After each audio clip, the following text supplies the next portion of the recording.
10. Run. Estaba tan irritada que sentía un cosquilleo en las puntas de los dedos. Sí, Alex le había advertido que se mantuviera alejada de su hermano. Y sí, Run le había hecho caso omiso. Sin embargo, contaba con recibir una regañina por su parte, no un intento de sabotaje. Tendría que atajar aquellas intromisiones de raíz, en cuanto se hubiera ganado a Gideon. ¿Y cómo voy a hacer eso?, se preguntó. Aquella noche esperaba abandonar la fiesta con Bart o con Noah. Gideon era un hombre muy distinto. No solo se ganaba la vida cazando brujas, sino que también cabía la nada descabellada posibilidad de que sospechara que Run era una. Podría incluso ser la razón por la que estaba allí. Se preguntó por qué habría cambiado de opinión. ¿De veras su descortesía en el palco de la ópera le había causado la fatiga? ¿O había descubierto algo sobre Run que quería investigar él mismo? No podía confiar en él, de eso estaba segura. Run pensó en la araña mímica de Verity, Henry, que fingía ser débil para atrapar a los depredadores en su red. Verity tenía razón, debía ser como Henry. Run había invitado a su depredador más peligroso al corazón de su casa, y ahora debía tenderle una trampa para vencerlo, al igual que había derrotado a otros tantos antes que él, ofreciéndole vino de la copa que había encantado. El cuentaverdades lo compelería a confesarle la verdad sin darse cuenta de que estaba obligado a contarla. Gideon la alcanzó en pocos pasos, y ella recordó la escena del salón de baile. Le había sorprendido que no supiera bailar. Alex era un experto bailarín. Pero eso es porque yo le enseñé, pensó. Era evidente que a Gideon no le había enseñado a nadie. Si hubiera sabido que no sabía bailar, jamás se lo habría pedido. Humillarlo de aquel modo delante de todos sus amigos no le ayudaría a ganarse su afecto. Y a juzgar por la tensión que había en sus hombros y su rigidez al caminar, todavía no había bajado la guardia. Y si quería que cayera en la trampa, primero tenía que lograr que se sintiera cómodo. Disculpa a mis invitados, eres una novedad. Supongo que te habrás dado cuenta. No podían evitar mirar.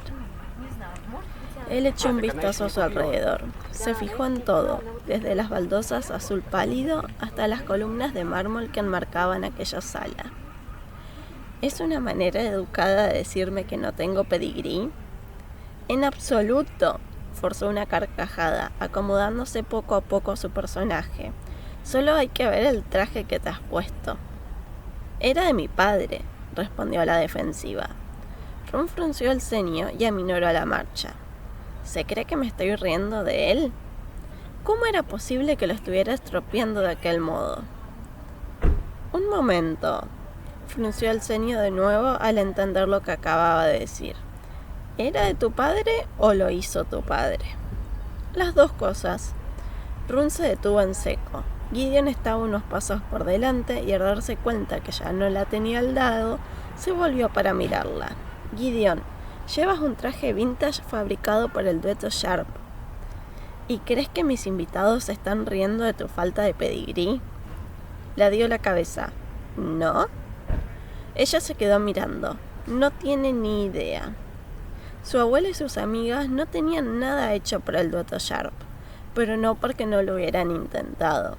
Hasta ese mismo momento, Run ni siquiera había visto una de sus prendas tan de cerca. Un coleccionista pagaría decenas de miles de dólares solo por esa chaqueta. Es extremadamente rara. Porque mis padres están muertos. Eso es lo que quieres decir. Run se estremeció. Técnicamente sí.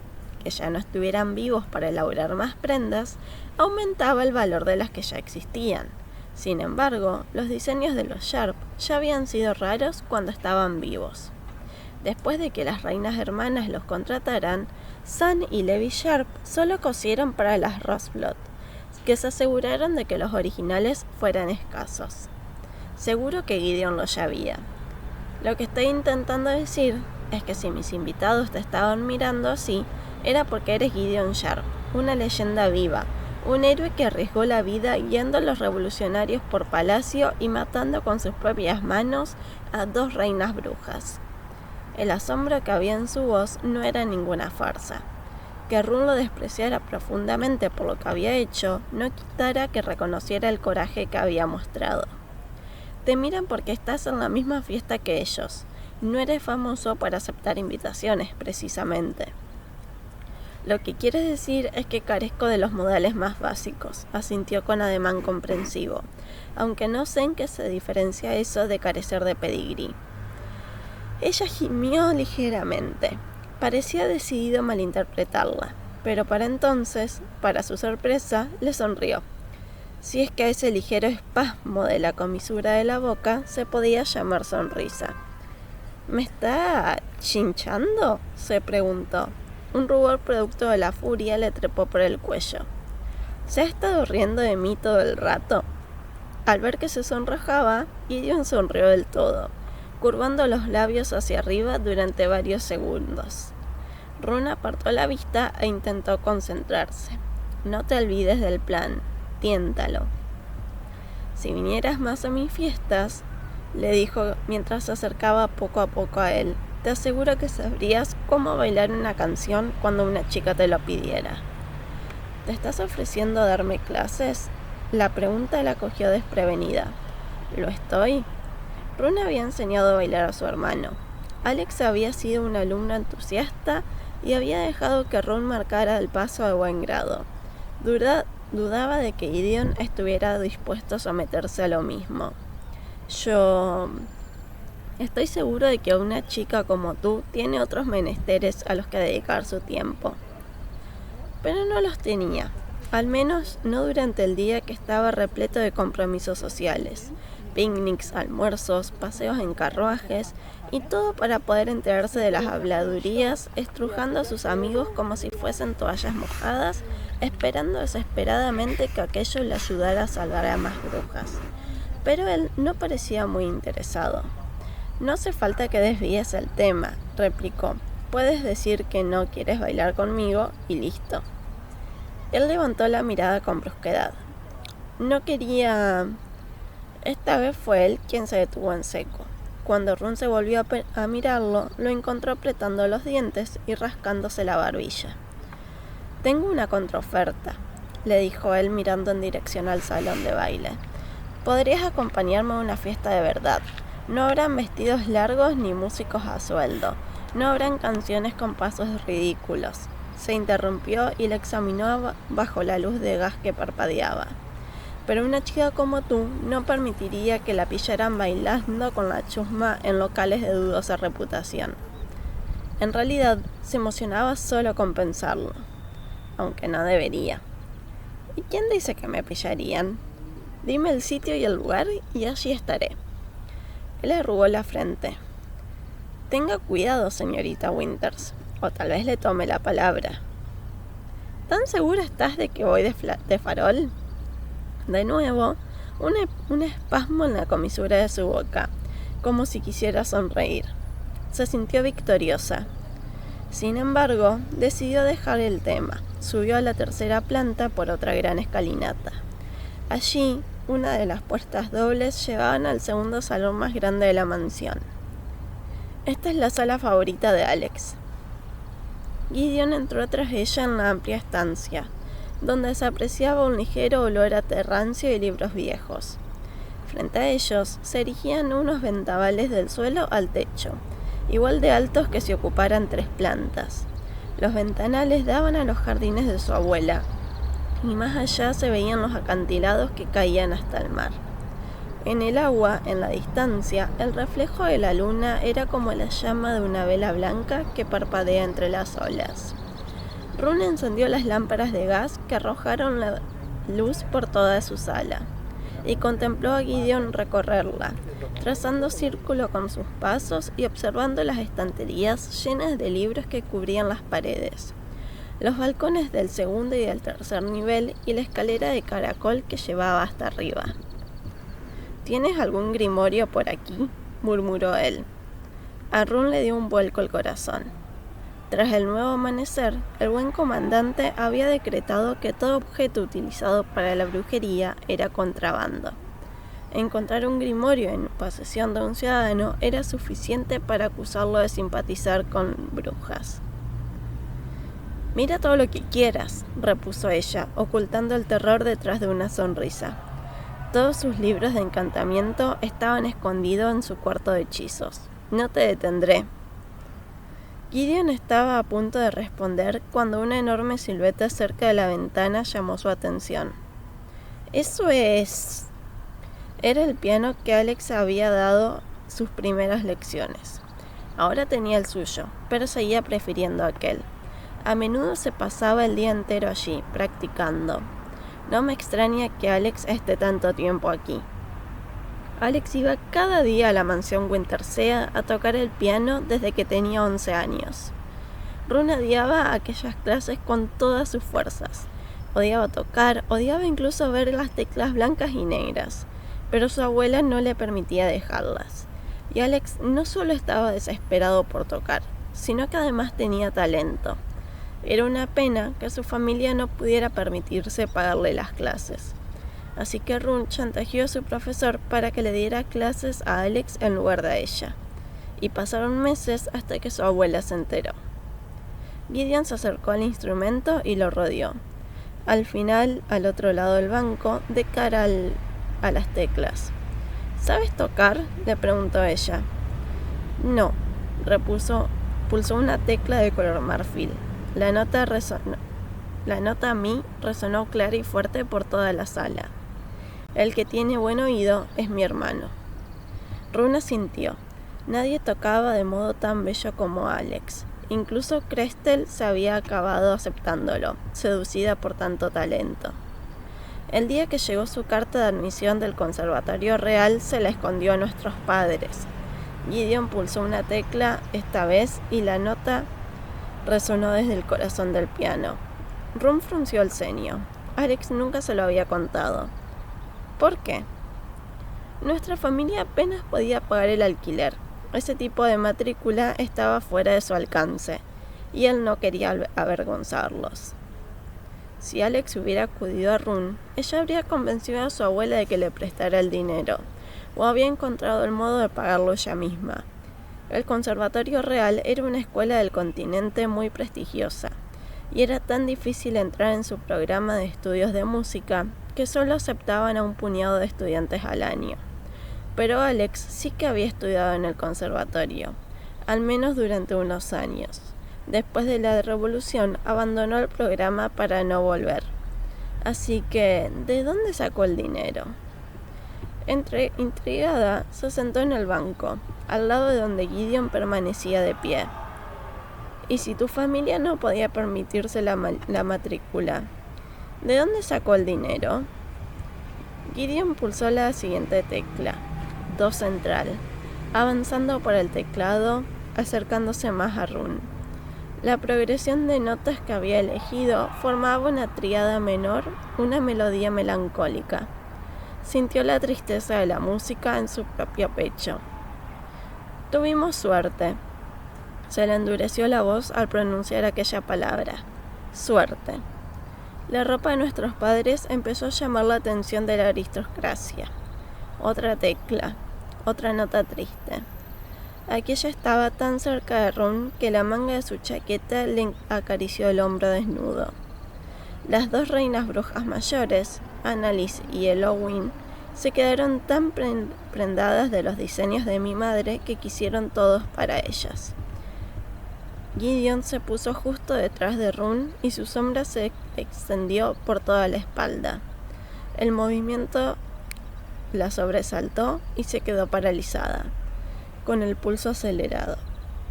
Sin quitar la mano de la tecla que acababa de tocar, deslizó la otra al otro lado de Ron y tocó las teclas a su derecha, fa y fa sostenido, encerrándola entre sus brazos. El pelo de la nuca se le erizó. En aquel momento no debían de separarlos más de un par de centímetros. A ella se le habían agudizado los sentidos y se preguntó si la araña mímica podría subestimar a su presa mayor y terminar atrapada en su propia red a veces. Si sobrevivía a aquel encuentro, pensaba preguntárselo a Verity. Oyó la voz de Gideon junto a su oído y notó el aliento en la mejilla. Annalise le ofreció a mi madre un puesto como modista real, con la asistencia de mi padre y la mía. El sueldo anual era más que suficiente para mandar a Alex al conservatorio. Ron tragó saliva, pero con voz despreocupada preguntó: ¿Fue entonces cuando tu familia se trasladó al palacio? Sí, todos nosotros a excepción de Alex. Se hizo un largo silencio y luego añadió en voz baja: Él escapó de aquello de lo que los demás no pudimos escapar. ¿Qué significa eso? Alex casi nunca hablaba de su familia. Ron se había enterado de lo que sabía gracias a las habladurías de los demás. Poco antes de la revolución, una terrible enfermedad le había robado la vida a su hermana pequeña. No mucho después, sus padres se ahogaron en un desgraciado accidente en el agua, y Gideon y él se habían quedado huérfanos. Pero le faltaban algunas piezas de la historia. Todo había empezado cuando las reinas habían contratado a los Sharps.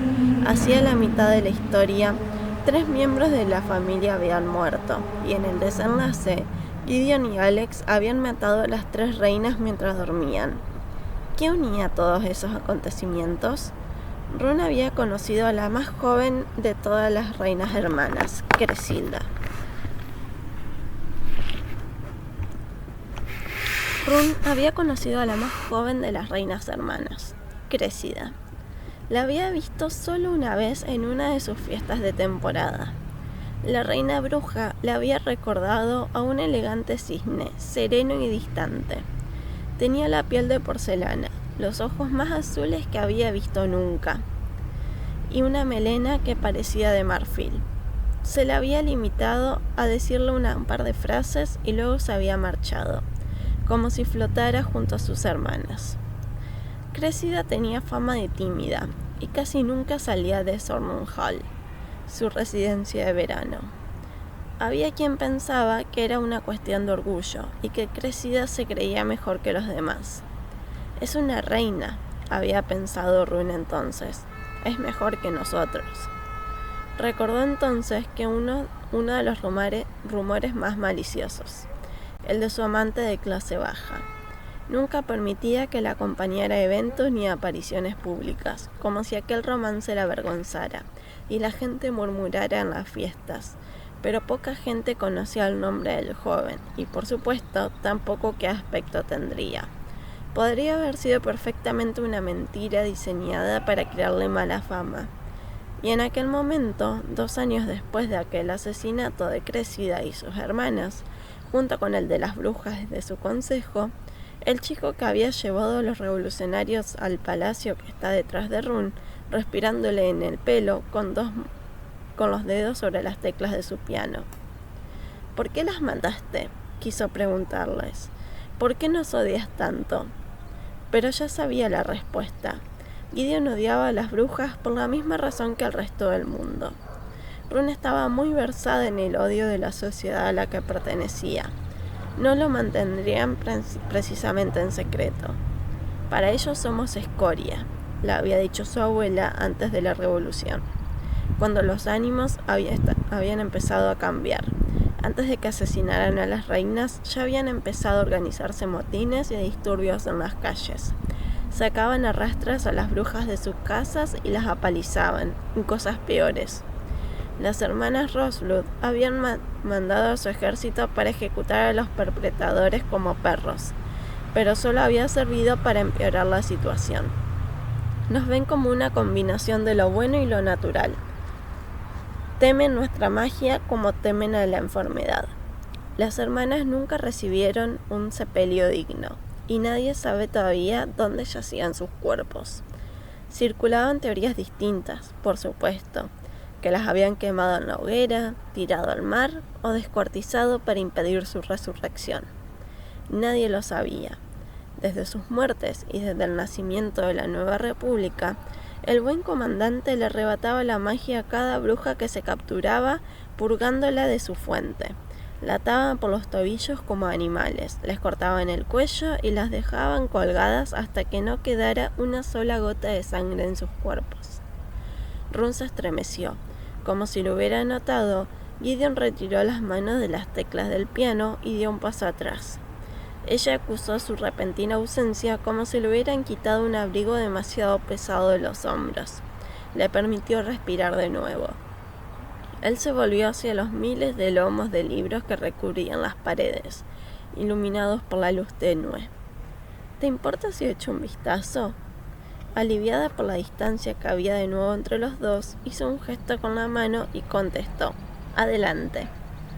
Si él había vivido en el palacio, lo había hecho entre brujas, lo que significa que sabía interpretar las señales que estaban entre una de ellas.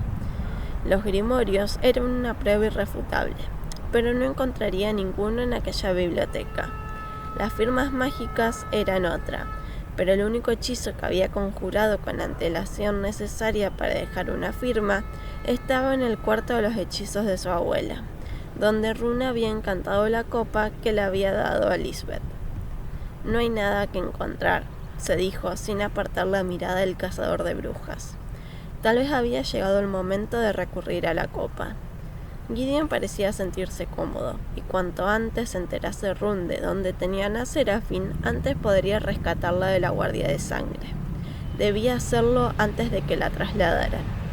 Tras observarlo contemplar los libros unos segundos, le dijo: «Leer es muy aburrido, ¿no te parece? A veces me agoto solo de ver tantos libros».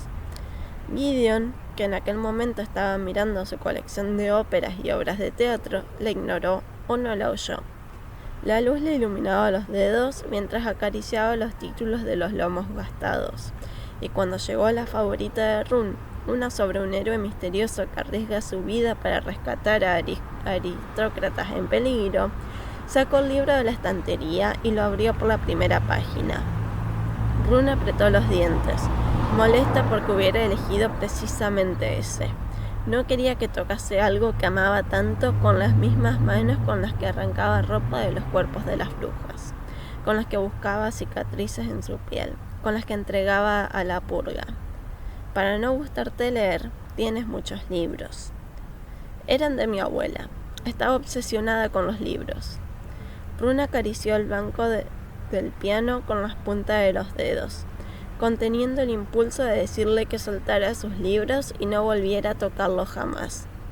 Contó hasta 10, perdió la paciencia y dijo: «¿Le gustaría ver el dormitorio de una bruja, ciudadano Sharp?». Para su alivio, cerró el libro y lo devolvió a la estantería. Cuando se volvió para mirarla, sus ojos se habían convertido en 2 profundos pozos. «Nada me gustaría más, señorita Winters». Run se levantó del banco y tocó la campanilla para hacerle saber a Lisbeth que había llegado el momento de llevar a cabo la última parte de su plan.